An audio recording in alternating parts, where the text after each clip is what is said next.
Today in Lecture 4, we'll cover sections 2.8 through 2.9.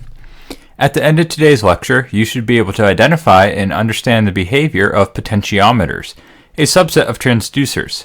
You will also understand the behavior of switches, both single pole, single throw, and single pole, double throw. To begin, we will talk about potentiometers, which are a subset of transducer, where our resistance is variable based upon the location of the wiper. Our wiper is indicated by an arrow connected to a terminal or node. This wiper is able to move up and down the resistance designated RP, where RP stands for our potentiometer's resistance. The variable A represents the location of our wiper.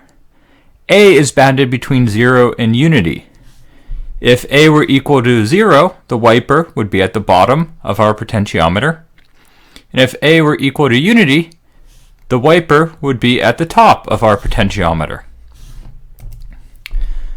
If we connect this wiper to a circuit, we are able to create voltage and current division within our network.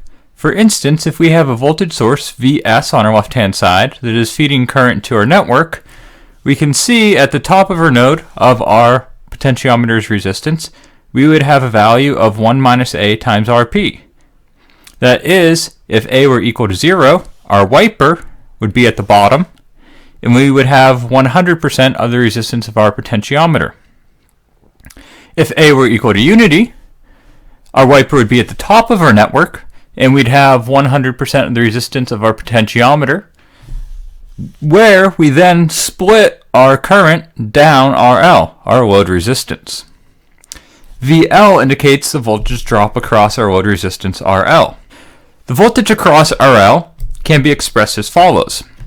VL is equal to A times the quantity Rp times RL over the quantity RL times Rp plus A minus A squared times Rp squared, this entire quantity times our source voltage Vs.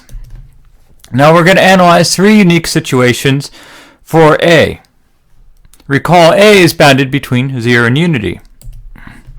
If A is equal to 0, that is, we'd have 1 minus A, or unity times Rp, which indicates our wiper would be at the bottom of our system. VL would then be equal to 0. For all our current will flow down our potentiometer, and nothing will split through our load resistance. If A is equal to 0.5, we are in the middle, and we can express the voltage drop across our load resistor, VL, as 0.5 Rp RL times our source voltage over Rp times RL plus 0.25 Rp squared. Last but not least, if A is equal to the top, our voltage drop across our load resistance is the same as our source.